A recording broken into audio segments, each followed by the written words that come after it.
देखो आज अपने बात करेंगे प्रतिरोध के बारे में।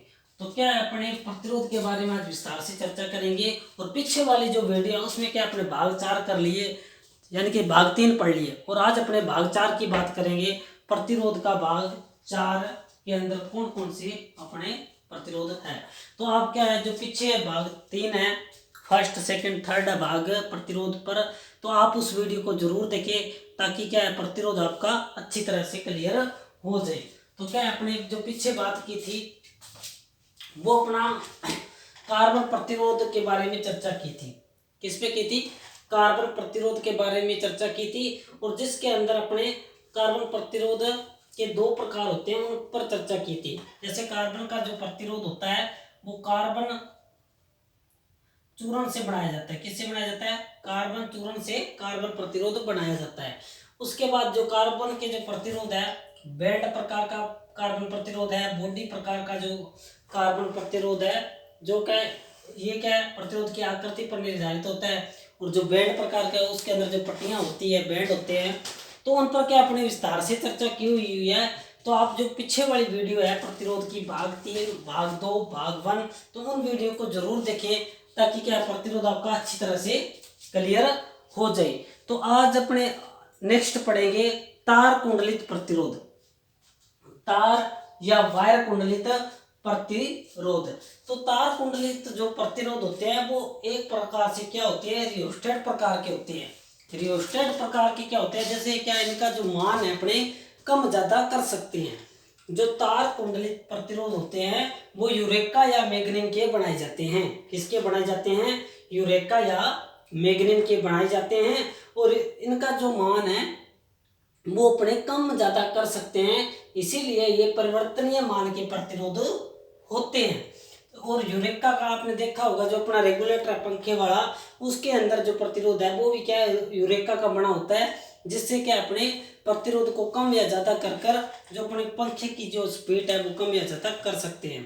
तो रेगुलेटर में जो प्रतिरोध लगा होता है वो यूरेका का बना होता है या मैग्नीन का होता है। उसी प्रकार जो तार कुंडलित जो प्रतिरोध होते हैं वो यूरेका या मैग्नीन के बने होते हैं।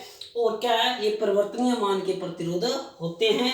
इनका जो मान है अपने कम ज्यादा कर सकते हैं। और यह प्रतिरोध है, जो तार कुंडलित जो प्रतिरोध होता है वो एक सिरेमिक की बेलनाकार नलिका पर लपेट कर बनाए जाते हैं। जो तार कुंडलित है, जो वायर लपेटी जाती है, तो वो किसकी बेलनाकार होती है? वो सिरेमिक की बेलनाकार नलिका होती है। एक नलिका कह दो, पाइप कह दो, ठीक है। तो वो सिरेमिक की बेलनाकार नलिका पर लपेट कर तार कुंडलित प्रतिरोध बनाया जाता है। जो यह वायर होती है वो यूरेका या मैग्नीन की होती है जो प्रतिरोध है। अगर क्या है, उस तार कुंडलित प्रतिरोध को अगर अपने क्या श्रेणी क्रम में जोड़ दे, किसमें जोड़ दे? श्रेणी क्रम में जोड़ दे, तो वह रियोस्टेट की तरह कार्य करता है। रियोस्टेट यानी कि परिवर्तनीय मान की तरह कार्य करता है। परिवर्तनीय मान की तरह कार्य करता है अगर क्या है, अपने तार कुंडलित प्रतिरोध को परिपथ के श्रेणी क्रम में जोड़ते हैं। रियोस्टेट यानी कि परिवर्तनीय मान की, यानी कि कम ज्यादा इसका मान अपने कम या ज्यादा करे मान, इसको प्रतिरोध का मान कम ज्यादा कर सकते हैं रियोस्टेट के अंदर, ठीक है। परिवर्तनीय मान का प्रतिरोध है, श्रेणी में अगर जोड़ दें तो। उसी प्रकार अगर तार कुंडलित परिपथ को अगर अपने समांतर क्रम में जोड़ दें, किसमें जोड़ दें? समांतर क्रम में जोड़ दें, तो वो डाइवर्टर डाइवर्टर की तरह व्यवहार करेगा। किसकी तरह करेगा? डाइवर्टर की तरह व्यवहार करेगा। उसी प्रकार का अपना जो नेक्स्ट है वो है धात्विक फिल्म प्रतिरोध। धात्विक फिल्म प्रतिरोध, तो यह जो प्रतिरोध होता है वो निकल या क्रोमियम से बना होता है। किससे बना होता है? यह जो प्रतिरोध बनाया जाता है, धात्विक है तो धातु से बना होगा, तो निकल या क्रोमियम से बनाया जाता है। और निकल और क्रोमियम है वो नाइक्रोम, जो नाइक्रोम होता है उसकी मिश्र धातु है। क्या है? नाइक्रोम की जो मिश्र धातु है वो निकल और क्रोमियम है, जिसमें से क्या है, नाइक्रोम के अंदर 80% निकल होता है और 20% क्रोमियम होता है। तो जो धात्विक फिल्म प्रतिरोध होता है वो निकल या क्रोमियम का बनाया जाता है। और यह क्या है, 1 से 10 मेगा ओम तक बनाए जाते हैं। 1 से 10 मेगा ओम तक बनाए जाते हैं और 10 वाट तक धात्विक फिल्म प्रतिरोध बनाए जाते हैं। उसके बाद आता है धात्विक ऑक्साइड फिल्म प्रतिरोध। अपना नेक्स्ट है धात्विक ऑक्साइड फिल्म प्रतिरोध।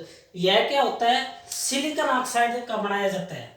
यह जो प्रतिरोध होता है सिलिकॉन ऑक्साइड का बनाया जाता है, SiO2। ठीक है। उसके बाद अपना नेक्स्ट है प्रकाश निर्भर प्रतिरोध। इंपॉर्टेंट है अपना ये प्रतिरोध, इस पर काफी क्वेश्चन देखने को मिलते हैं। प्रकाश निर्भर प्रतिरोध, इसे LDR के नाम से भी जाना जाता है। LDR लाइट डिपेंडेंट प्रतिरोध, प्रकाश निर्भर प्रतिरोध। तो यह क्या होते हैं, एनटीसी प्रकार के होते हैं। एनटीसी ताप गुणांक प्रकार के जो प्रतिरोध होते हैं वो LDR होते हैं। क्या होते हैं, LDR है प्रकाश निर्भर प्रतिरोध होते हैं, वो एनटीसी ताप गुणांक के होते हैं।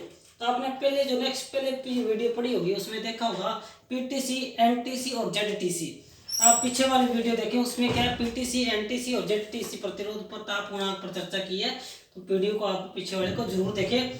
तो प्रकाश निर्भर जो प्रतिरोध होता है LDR है और एनटीसी ताप गुणांक इनका होता है, यानी कि क्या नेगेटिव टेम्परेचर सेल्सियस होता है। इसके अंदर क्या होता है, ये जो प्रतिरोध है वो प्रकाश पर निर्भर करते हैं। किस पे करते हैं, प्रकाश पर, लाइट पर डिपेंडेंट होते हैं।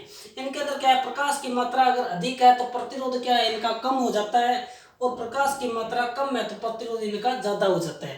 प्रकाश की मात्रा अधिक है तो प्रतिरोध कम हो जाता है, और प्रकाश की मात्रा कम है तो प्रतिरोध ज्यादा हो जाता है, यानी कि एक दूसरे के उल्टे हैं। अगर प्रकाश की मात्रा ज्यादा होगी तो प्रतिरोध कम होगा, अगर प्रकाश की मात्रा कम है तो प्रतिरोध ज्यादा होगा। उसी प्रकार यह जो प्रतिरोध होते हैं वो अरेखीय व अनोमिक प्रतिरोध है। प्रकाश निर्भर जो प्रतिरोध है वो अरेखीय व अनोमिक प्रतिरोध है।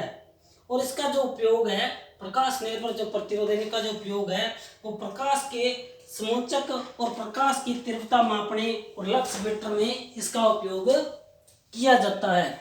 किसमें किया जाता है, प्रकाश के संसूचक, प्रकाश के संसूचक और प्रकाश की तीव्रता मापने और लक्स मीटर में अपने प्रकाश निर्भर प्रतिरोध का उपयोग किया जाता है।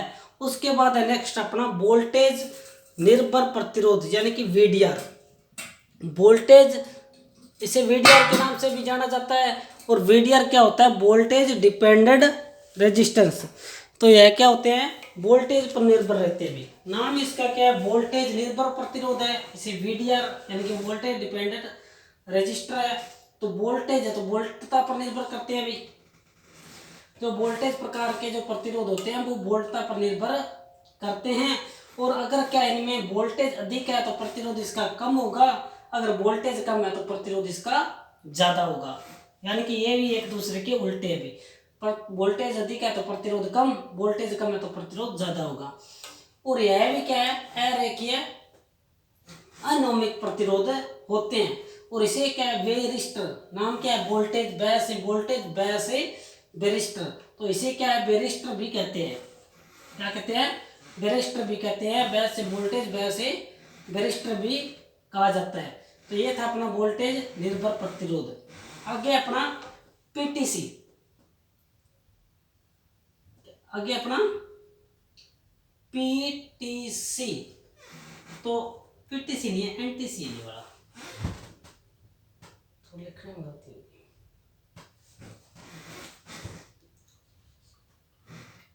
एनटीसी कर लेना भाई, यह एनटीसी प्रकार का प्रतिरोध है। और यह एनटीसी है, क्या होते हैं एनटीसी, नेगेटिव टेम्परेचर सेल्सियस। तो यह एनटीसी प्रकार के जो थर्मिस्टर होते हैं यह ताप पर निर्भर करते हैं। क्या करते हैं, यह ताप पर निर्भर करते हैं, और ताप बढ़ने पर इनका प्रतिरोध क्या है, कम हो जाता है, और ताप घटने पर इनका प्रतिरोध क्या है, ज्यादा हो जाता है। यह भी क्या है, अपने आप में उल्टे होते हैं। तो यह किस पे निर्भर करते हैं, यह ताप पर निर्भर करते हैं, और ताप बढ़ने पर प्रतिरोध कम और ताप घटने पर इनका प्रतिरोध ज्यादा होता है। और उसके बाद क्या है, इनके क्या है, यह भी क्या है, अरेखीय व अनोमिक प्रतिरोध कहलाते हैं। और इसका जो उपयोग है अपने ताप नियंत्रण, ताप स्थिरीकरण, और क्या है, रिचार्जेबल बैटरियां हैं, रिचार्जेबल बैटरी, इनमें क्या है, इनका उपयोग किया जाता है।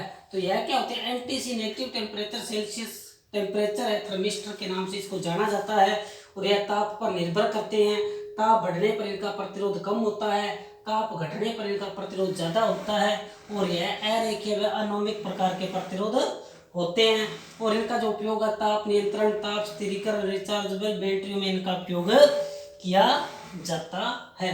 आगे अपना नेक्स्ट है पीटीसी, पॉजिटिव टेम्परेचर सेल्सियस। तो यह क्या होते हैं, ये क्या बहुत सारे उल्टे थे, और ये थोड़ा सा इसमें ध्यान देने। पीटीसी के अंदर आते हैं चालक, पीटीसी ताप गुणांक है, इसके अंदर आते हैं चालक। और एनटीसी के अंदर आते हैं कुचालक और अर्धचालक है, वो एनटीसी के अंदर आते हैं। जितने भी अपने कुचालक है, अर्धचालक है, वो एनटीसी के अंदर आते हैं। और जितने भी अपने चालक है, चाहे सोना, चांदी, तांबा, जो भी है, वो अपने पीटीसी के अंदर आते हैं चालक ताप। पीटीसी है, ये क्या होते हैं, पॉजिटिव टेम्परेचर सेल्सियस होता है इनका ताप गुणांक, पूरा नाम है इसका। और इनका जो ताप गुणांक है वो क्या बढ़ता है, क्या अभी अगर इनमें ताप में वृद्धि होती है तो इनका जो प्रतिरोध है क्या बढ़ता है। प्रतिरोध बढ़ेगा तो इनकी चालकता क्या होगी, कम होगी, ये ध्यान रखना भी। जिसका प्रतिरोध बढ़ता है उसकी चालकता क्या होती है, कम होती है। उसके बाद अगर इनके ताप में कमी करते हैं तो इनके प्रतिरोध में भी क्या आती है, कमी आती है। अगर प्रतिरोध में कमी आएगी तो चालकता में क्या होगी, ज्यादा होगी, ये ध्यान रखना भी। ताप वृद्धि करते हैं तो प्रतिरोध बढ़ता है और चालकता कम होती है। और ताप में कमी करते हैं तो प्रतिरोध में भी कमी आती है, और प्रतिरोध में कमी आएगी तो चालकता बढ़ेगी, ज्यादा होगी, ये बात ध्यान रखना। इसको क्या करते हैं, सेनिस्टर के नाम से भी जाना जाता है। किसमें, सेनिस्टर के नाम से इस पीटीसी को जाना जाता है। और इसका जो उपयोग है वो इलेक्ट्रॉनिक बैटरियों में किया जाता है। और वोल्टेज को क्या, वेरिस्टर के नाम से जाना जाता है, और पीटीसी को सेनिस्टर के नाम से जाना जाता है। तो ये था आज का अपना छोटा सा टॉपिक, जिसपे अपने क्या प्रतिरोध के बारे में चर्चा की थी। तो अपने कार्बन कुंडलित प्रतिरोध है, कार्बन प्रतिरोध पर पिछले वाली वीडियो में की थी। और धात्विक फिल्म प्रतिरोध है, धात्विक ऑक्साइड फिल्म प्रतिरोध है, प्रकाश एलडीआर है, वीडीआर है, एनटीसी थर्मिस्टर है, पीटीसी थर्मिस्टर है। तो इन पर क्या अपने विस्तार से चर्चा की है। अगर आपको वीडियो पसंद आए तो आप इस वीडियो को लाइक, शेयर और सब्सक्राइब जरूर करें। ये मेरा यूट्यूब चैनल है RS electrician theory 29 RS, RS electrician theory 29 RS। इस चैनल पर आपको इलेक्ट्रीशियन थ्योरी से संबंधित डेली 5-10 मिनट की शॉर्ट वीडियो आपको इस चैनल पर मिलेगी, ताकि आपका थ्योरी का कोई भी टॉपिक ना छूटे। तो अपने क्या इसी प्रकार मिलते रहेंगे इस चैनल पर। तो आप वीडियो को लाइक, शेयर और सब्सक्राइब जरूर करें, और मिलते हैं अपने नेक्स्ट वीडियो प्रतिरोध पर। तब तक के लिए धन्यवाद।